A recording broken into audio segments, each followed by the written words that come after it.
क्रोमासीरो बेरंग के next episode में आप देखेंगे कि दुर्दाना कहती है कि बाजी आपके घर का माहौल बहुत ही ज़्यादा और बुरे तरीके से बदलने लगे है। मुझे तो समझ ही नहीं आ रही कि आखिर आपको क्या हो गया है। आपकी आंखों पे तो ऐसे कोई पट्टी ही बांध दी है आपकी एनी और एमल ने। मुझे तो समझ नहीं आ रही कि आखिर क्या घोल के पिला दी है जो आपको उनके अलावा और कोई नज़र ही नहीं आता। यहाँ तक कि आपको अपनी सगी बेटी की भी कोई परवाह नहीं, लेकिन आपको अगर परवाह है तो सिर्फ और सिर्फ एनी और एमल की। इसके अलावा और कोई आपकी नज़र में नहीं खटक रहा। अरे हम तो ऐसे जैसे आपको भूल ही गए। आपकी सारी ज़िंदगी खिदमत कर कर के आज क्या सिला मिल रहा है। अगर यही सिला था तो फिर ऐसा ना ही होता जिस पर एनी कहती है। आप खाला गलत समझ रही हैं। अगर आपकी अपनी सियासत छोड़ दें तो सब कुछ ठीक हो सकता है। मम्मी जी आपको कभी भी कुछ नहीं कहेंगी, वो आपसे बहुत प्यार करती हैं। लेकिन आपकी सियासत की वजह से जो आप मेरे और एमल के खिलाफ चलाती रहती हैं उसकी वजह से गड़बड़ होती है। इसके अलावा और कोई भी मकसद नहीं है, क्योंकि हम लोग आपका बुरा नहीं चाहते हैं और ना ही आपके बारे में इतना डीप सोचते हैं जो हर वक्त आप हमारे बारे में सोचती रहती हैं। पता नहीं क्यों आप एमल के पीछे हाथ धोकर पड़ चुकी हैं। अरे छोड़ दीजिए उसकी जान, उसका पीछा छोड़ दीजिए। उसने क्या बिगाड़ा है किसी का? वो तो किसी की बात में बोलती ही नहीं। जिस पर दुर्दाना कहती है बस कर दो भाई, बस कर दो, सारे मुझे ही बातें सुना रहे हो। अपना तो कहीं तुम्हारा जिक्र ही नहीं। जो तुमने मुट्ठी में कर रखा है अपनी सास को, उसके बारे में क्या कहती हो? उस पर वो कहती है कि मैंने तो ऐसा कुछ भी नहीं किया है और ना कहा है। पता नहीं क्यों आपको ऐसा लग रहा है कि मैंने उन्हें अपनी मुट्ठी में कर लिया। लेकिन दर्दाना कहती है कि बात तो ये साफ है, ये टाइम ज़्यादा देर तक नहीं चलने वाला। वो किसी एक की होके नहीं रह सकती, तुम्हारे से भी उचाट हो जाएंगी। देख लेना कि आपके बारे में ही कैसे बोलती। ये बस वक्ती फैसला है उनका, इसलिए वो टेंशन की वजह से कर रही हैं। ये मत समझना कि तुम हमेशा के लिए इधर रहने वाली हो और उनके दिल में बसने वाली हो। इसलिए हमें जितनी जल्दी हो सके ये काम करना ही करना है। खैर ये चीज़ में कामयाब नहीं हो सकती है। फ़िलहाल तो फ़ाकरा बहुत परेशान है, क्योंकि उसको और कोई ऑप्शन नज़र नहीं आ रहा और उसको आज आकर एमल और एनी ही नज़र आ रही हैं, क्योंकि उसने बहुत ज़्यादा बुरा सलूक किया है जो आगे आकर इन इसके दुखों में बदल चुका है।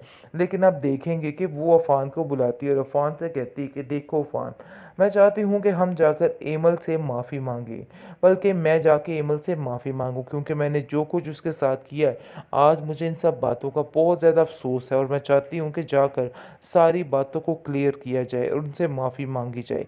जिस पर आप देखेंगे कि फ़ान काफ़ी खुश होता है और कहता है कि ये आज आपने पते की बात की है और बहुत ही ज़बरदस्त बात की है, ऐसा ही होगा जैसे आप चाह रही हैं। इसलिए आप बिल्कुल परेशान मत हो, सब कुछ ठीक हो जाएगा। हम जाकर उससे माफ़ी मांगेंगे और सब कुछ ठीक कर देंगे। जिस पर आप देखेंगे कि वो काफ़ी खुश हो जाती है। लेकिन फ़ाकरा कहती है कि मुझे समझ नहीं आ रही कि आयमा और दुर्दाना इतनी रूठी रूठी क्यों हैं। जब मैं हक का साथ दे रही हूँ तो ये लोग कैसे मुझसे मुँह फेरे हैं, लेकिन जब मैं इनकी साजिशों, इनकी चालों में इनकी मदद करती थी तो ये लोग कैसे मेरा साथ देते होते थे।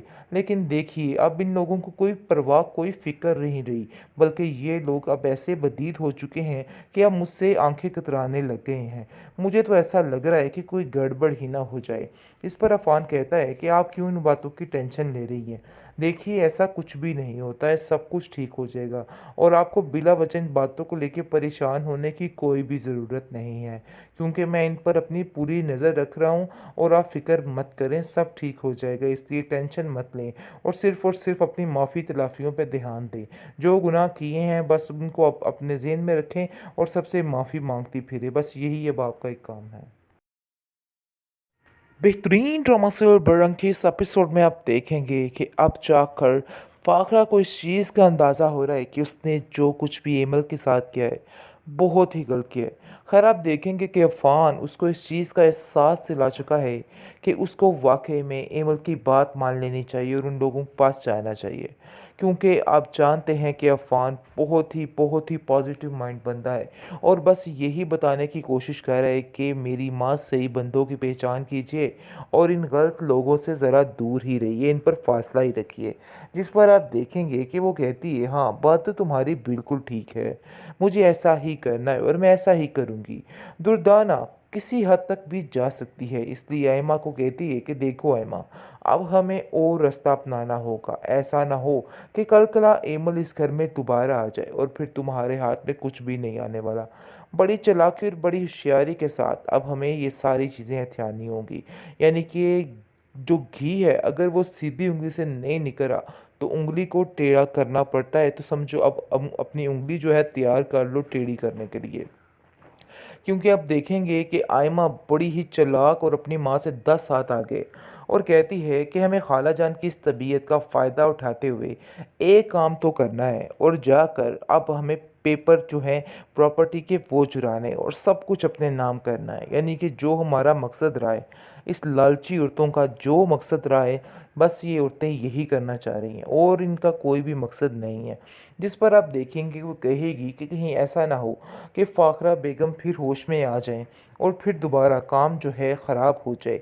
उनके होश में आने से पहले पहले सारा कुछ कर लेना है और सारा कुछ हथिया लेना है, क्योंकि वो बहुत मुश्किल हो जाएगी। जिसको सुनकर आप देखेंगे कि वो कहती है, हाँ बात तो आपकी बिल्कुल ठीक है, क्योंकि ये औरत इतनी होशियार है, ये दोबारा ठीक होने में कुछ वक्त नहीं लगाएगी।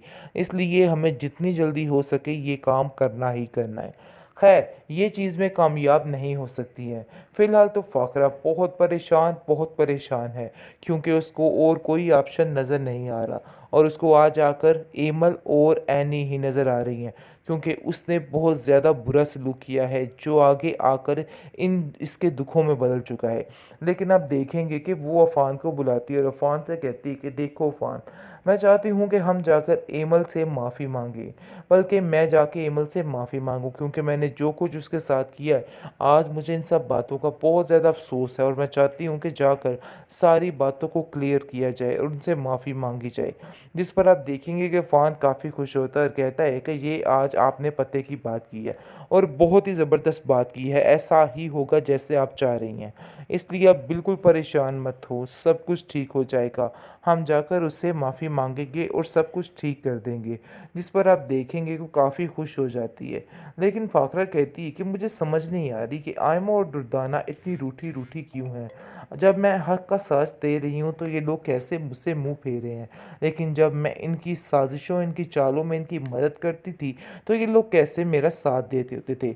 लेकिन देखिए अब इन लोगों को कोई परवाह, कोई फ़िक्र नहीं रही, बल्कि ये लोग अब ऐसे बदीद हो चुके हैं कि अब मुझसे आँखें कतराने लग गए हैं। मुझे तो ऐसा लग रहा है कि कोई गड़बड़ ही ना हो जाए। इस पर अफ़ान कहता है कि आप क्यों इन बातों की टेंशन ले रही हैं? देखिए ऐसा कुछ भी नहीं होता है, सब कुछ ठीक हो जाएगा और आपको बिला वजह इन बातों को लेके परेशान होने की कोई भी ज़रूरत नहीं है, क्योंकि मैं इन पर अपनी पूरी नज़र रख रहा हूँ और आप फ़िक्र मत करें, सब ठीक हो जाएगा, इसलिए टेंशन मत लें और सिर्फ़ अपनी माफ़ी तलाफ़ियों पे ध्यान दें। जो गुनाह किए हैं बस उनको अपने ज़हन में रखें और सबसे माफ़ी माँगती फिरें, बस यही अब आपका एक काम है।